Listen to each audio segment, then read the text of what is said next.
Hi everyone, welcome to this video on branding. We're going to be taking a look at how branding plays an essential role in building a successful startup. This is actually the second video in a series of 3 that I started called the Startup Building Chronicles. So the third one will be later this month, so hope you enjoy the second one. Just to give you a little bit of background on me, again, in case you're new to this channel or new to meeting me, my name's Sarah Carter. I'm the founder of the Development Project, which is a startup building firm. So let's dive into the content of this specific video, branding.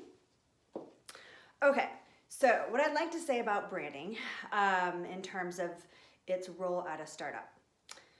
At the inception of a company, whether it is a startup or not, any type of company, the inception, the day one, right?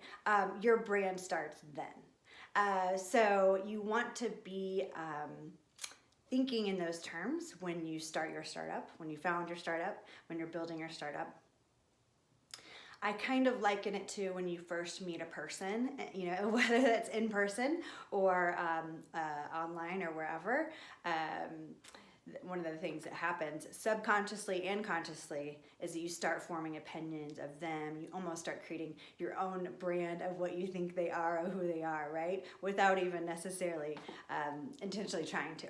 So the same thing with a company. Once it starts, it's kind of like the cat's out of the bag, you know, everything is up for grabs in terms of what your brand could look like in people's minds, unless you intentionally build that brand from the beginning, have control over it, right? So it's really important, I think, for founders, for startup leaders, and for the founding team to really get that and work on that. So I think one of the questions that probably comes to your mind is why? Like, who cares about brand? Does it really matter? Does it matter just about what my product actually is and does versus what the brand is? Actually really, really matters, because there's 3 core audiences that it targets and goes directly to. One is your customers. One audience is your customer base. The second audience is talent. So you have to be able to attract the right talent. You can't do that without a brand that does, you know, attract the talent you're looking for, your target market of talent. And then the third is venture capital, right? Can't forget them. So they're your partners in this amazing journey of the startup world, of building your own startup. And you need to be able to make sure that your brand speaks to them and speaks to how their involvement in your company is something, you know, that's going great and they want to continue to do or invest originally as well. So that's kind of why it's important. I would say the example I like to use, it's a really recent one I just noticed the other day, so it's kind of fun, and it's a very casual one. There's a founder and a CEO, second-time founder, second-time CEO as well, of a fintech startup. Silicon Valley, I'll keep him anonymous so that you... to protect that.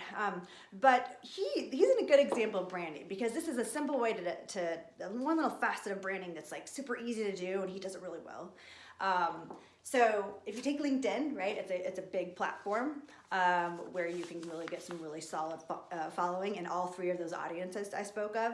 But what he does on there is he'll regularly post, but they're not your typical posts, right? They're not like, hey, we have XYZ job open, or hey, we just got this much in capital, or hey, look at that cool feature we just put out, right? Yeah, those are okay social media posts, but more and more the content needs to be engaging and like you're talking to the person.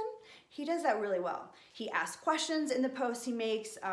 He's humble when he does that, right? So if he's asking a question about, say, you know, what does fintech mean versus another type of terminology to describe this industry, instead of saying in his post, he'll ask that of the audience, right? People will comment. Instead of him coming out and saying, oh, it is this, X, Y, and Z, and this is the way it is, right? So all in all, that is an example of a CEO, a founder, who comes across as approachable, as engaging, as interested in his in what he's doing with the company, and it reflects the entire company as a whole. So I thought it was a great example. So that was it, and so I hope you enjoyed this one. Thank you so much for spending time with me, and I hope to see you at my last third piece of this series in mid-December. Thanks so much. Bye.